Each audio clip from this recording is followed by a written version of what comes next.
power to transform our life. Every challenge is an opportunity. Life is not a smooth path road.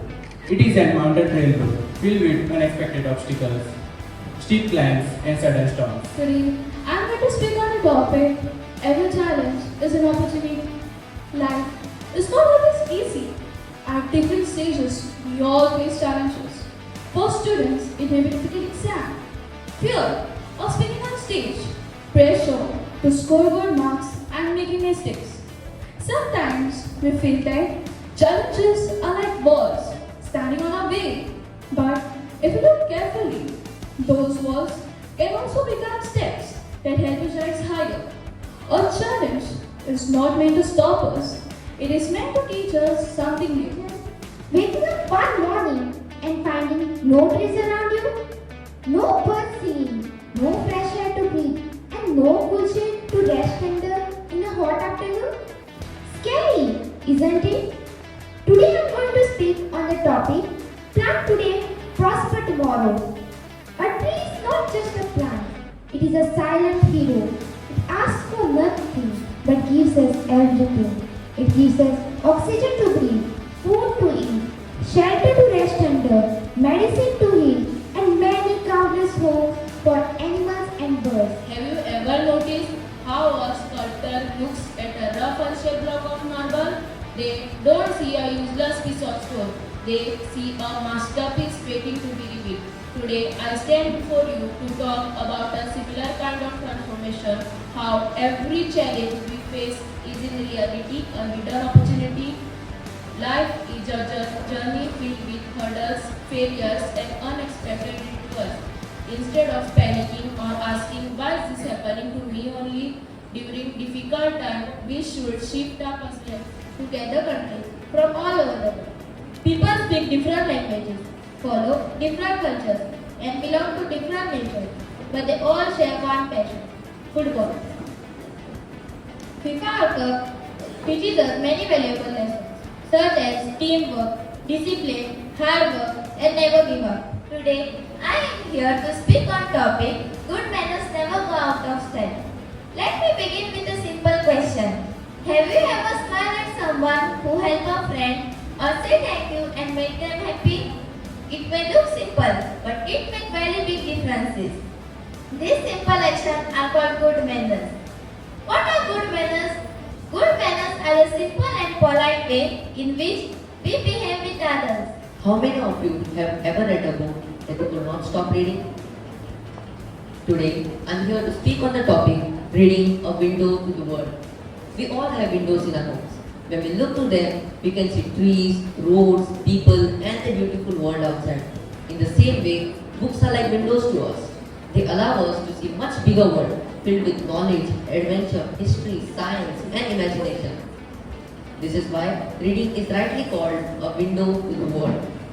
Have you ever wanted to travel to another country, meet a famous scientist, or explore the outer space? About 5 billion people cry, laugh, and pray at the same time? I have. It happens in every 4 years.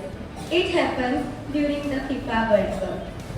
Everyone says it's just a game of 22 players. But I say no, it's not just a game. In a world full of real wars, FIFA is the only time when 32 countries fight. Not with guns, but with goals. And after 90 minutes, they hug each other.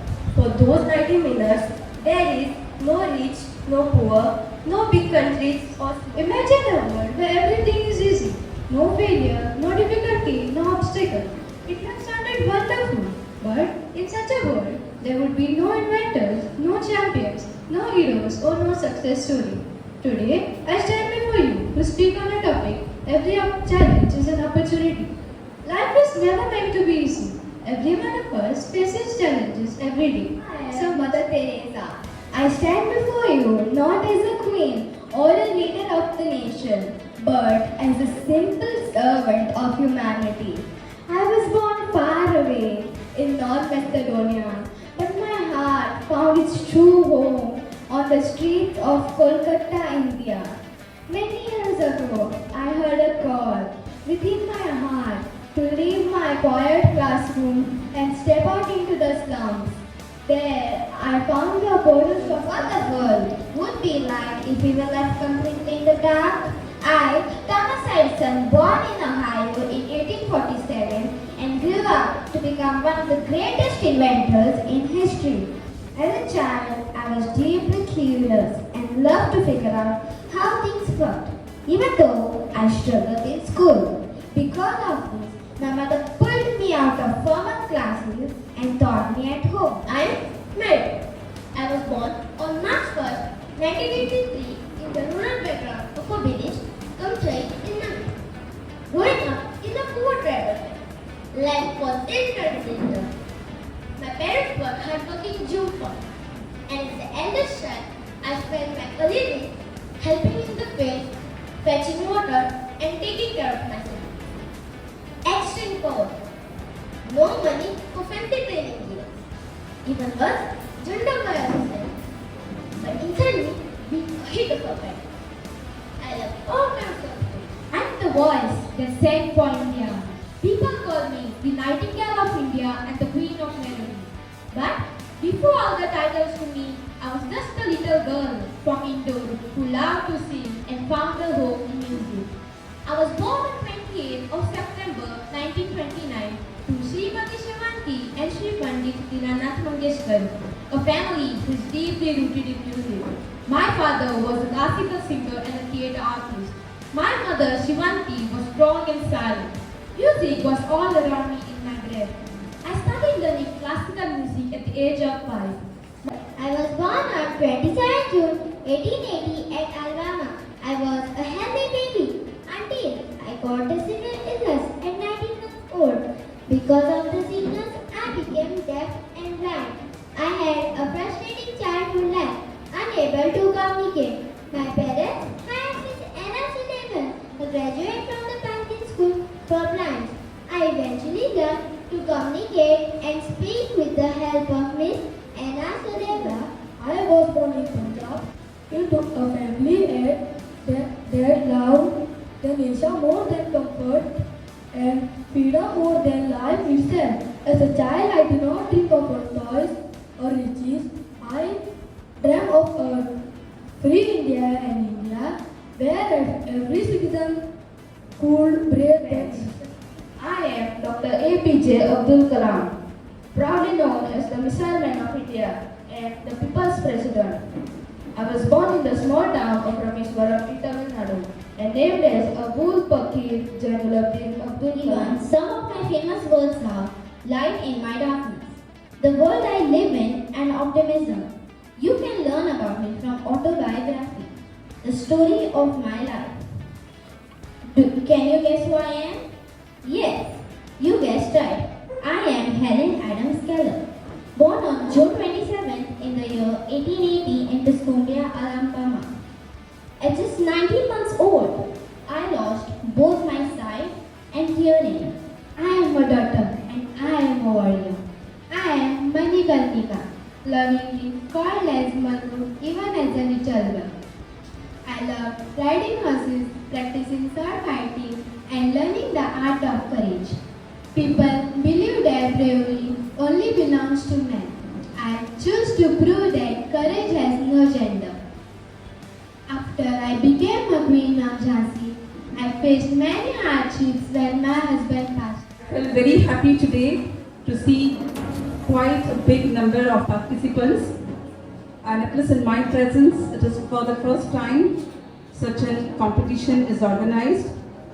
I don't remember an elocution competition been organized up to this level. The response, the improvement, the competitive spirit was really high.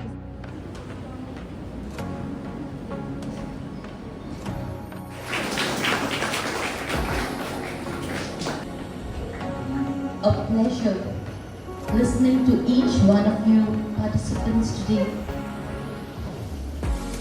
Through your speeches on biographies, autobiographies, the FIFA World Cup, and many other interesting topics, you have showcased not only knowledge, but also your confidence, creativity, curiosity, and excellent communication skills. An elocution competition is not merely about winning prizes. It is about learning to express ideas clearly, speaking with conviction, and inspiring others through words. Please put your hands together.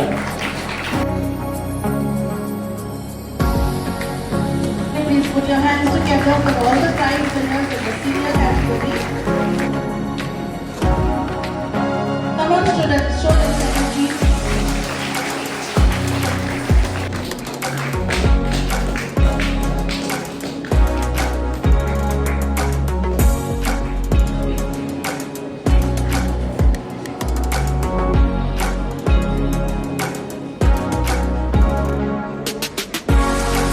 But